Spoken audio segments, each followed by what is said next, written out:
खबर उत्तर प्रदेश के गाजीपुर से है। बता दें कि मुख्यमंत्री सामूहिक विवाह का कार्यक्रम आज गुरुवार को ITI मैदान में संपन्न हुआ।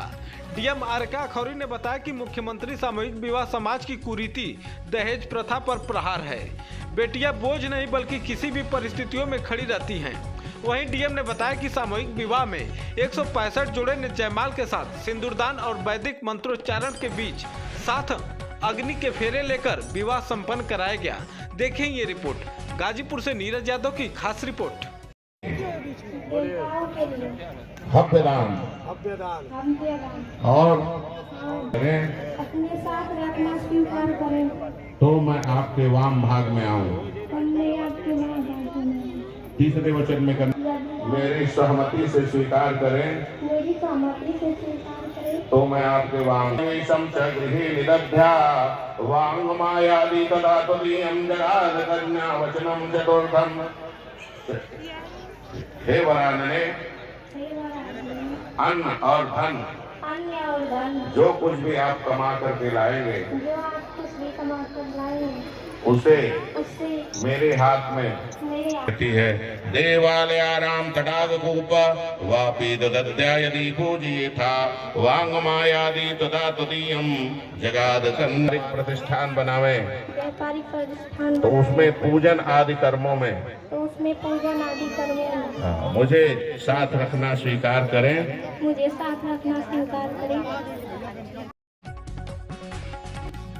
उत्तर प्रदेश के मुख्यमंत्री योगी आदित्यनाथ ने संभल हिंसा पर बड़ा बयान दिया है। सीएम गुरुवार को अयोध्या पहुंचे और उन्होंने संभल में उपद्रवियों से हमदर्दी जताने वालों पर तीखा हमला बोला।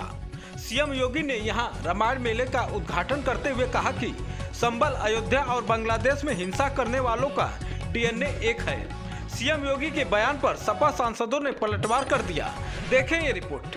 खुद ही सरकार कल्प्रेट है और जब खुद ही पूरा जो प्रशासन और शासन कल्प्रेट है तब जो भी वो रंग भरना चाहें वो भर सकते हैं, क्योंकि वो तो मुख्यमंत्री हैं।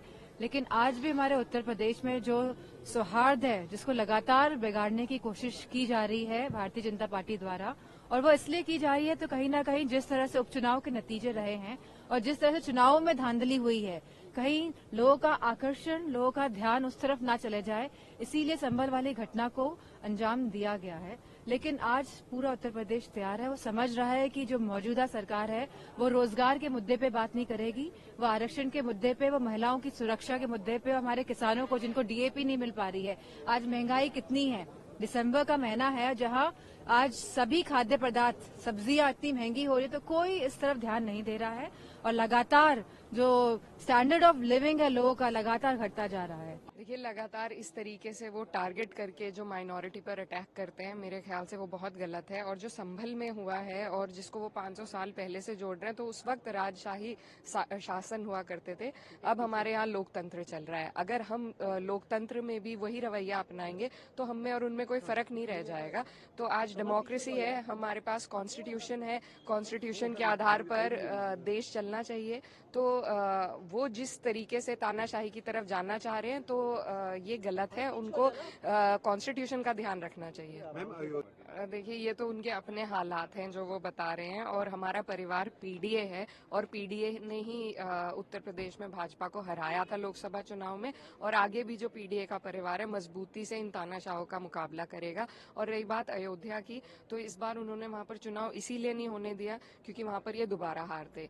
और अयोध्या में जो आम जन है, अगर इतने वो संतुष्ट होते तो मेरे ख्याल से वहां पर भाजपा का सांसद होता। लेकिन क्योंकि वहां पर जो जमीनी हालात है वो इनकी कथनी से बहुत दूर है, और जो आम जन है, जो वहां के रहतवान लोग हैं, उनको जिस तरीके से परेशानी हुई है इनके ऊपर से लाए हुए डेवलपमेंट की वजह से, तो वो सब जानते हैं। और उसी की वजह से वहां पर भाजपा के खिलाफ नाराजगी है। और हमारा जो PDA परिवार है वो आगे 27 में हमारी सरकार बनेगी। बिल्कुल राम के नहीं है योगी जी, ये अयोध्या की जनता ने बता दिया। इस चुनाव के परिणाम ने अयोध्या की जनता का संदेश, भगवान राम का यही संदेश है कि योगी जी भगवान राम के नहीं है। लेकिन वो साफ तौर पे समाजवादी पार्टी को भी कह रहे हैं कि वो समाजवादी नहीं है, वो परिवारवादी हो गए हैं अब। और जो बाबर, उनसे योगी जी से पूछिए, समाजवाद नाम लेने से पहले जयप्रकाश नारायण जी के नाम पर लखनऊ में इंटरनेशनल कन्वेंशन सेंटर जो बन रहा है, आखिर उसको क्यों नहीं बनने दिया? 8 साल में वो काम पूरा नहीं हुआ।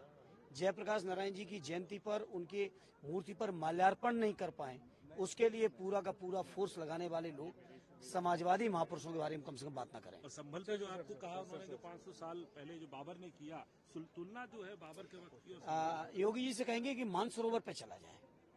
हम सबके आराध्य भगवान शिव का स्थान है कैलाश पर्वत, कैलाश मानसरोवर, उसको मुक्त कराएं चल के। योगी जी कराएं, उनके 56 इंच के सीने से हो, उनकी बहादुरी से हो, तब कुछ मिलेगा। योगी जी आगे आगे चले, बीजेपी के लोग आगे चले, हम समाजवादी पीछे से चलेंगे। उत्तर प्रदेश के अयोध्या में रामायण मेले का शुभारंभ करते हुए योगी आदित्यनाथ ने बांग्लादेश और संभल मुद्दे पर बड़ा बयान दिया है। उन्होंने कहा कि बाबर के सिपाह सलार ने 500 साल पहले जो अयोध्या और संभल में किया था वही आज बांग्लादेश में हो रहा है।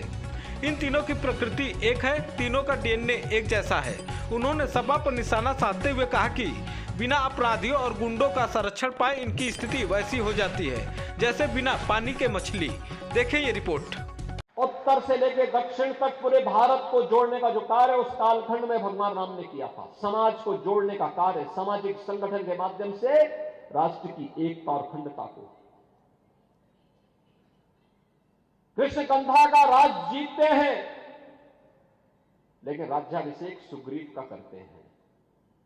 लंका को जीतते हैं, राज्याभिषेक विभीषण का करते हैं। यह है राम का आदर्श। और इसीलिए आज जब हम सब यहां पर आए हैं, भगवान राम ये सब करने में इसलिए सफल रहे क्योंकि उन्होंने जोड़ा था, पूरे समाज को जोड़ा था, सबको जोड़ा था। ये जोड़ने के कार्य को अगर हमने महत्व दिया होता, सामाजिक विदेश को आगे बढ़ाने और समाज को तोड़ने की, समाज के दुश्मनों की रणनीति को सफल नहीं होने देते, ये देश कभी गुलाम नहीं होता। हमारे तीर्थ अपवित्र नहीं होते। चंद मुट्ठी भर आक्रांता आकर के भारत को पद्दलित करने का दुस्साहस नहीं कर पाते। भारत के वीर योद्धाओं ने रौंद डालते, लेकिन हमारी आपसी एकता में बाधा पैदा करने वाले लोग वे सफल रहे।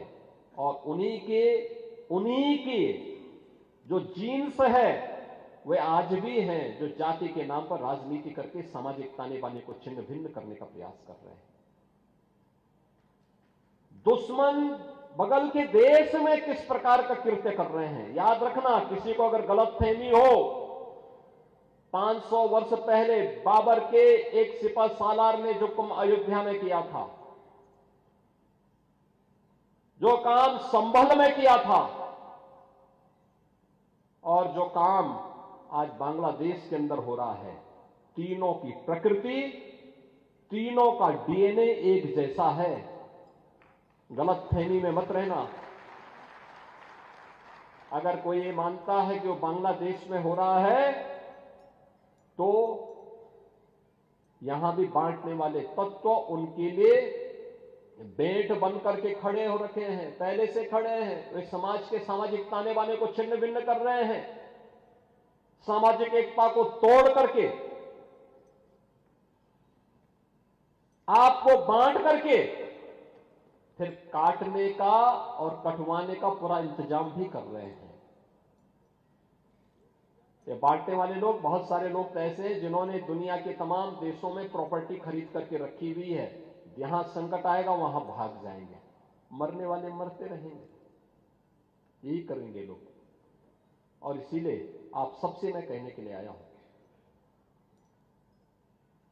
हमने अगर प्रभु को अपना आराध्य माना है, उनके प्रति समर्पण का भाव है, ये तब तक अधूरी है जब तक हम उनके उच्च आदर्शों से कुछ प्रेरणा प्राप्त करके अपने जीवन को उसके अनुरूप में ढाल दें।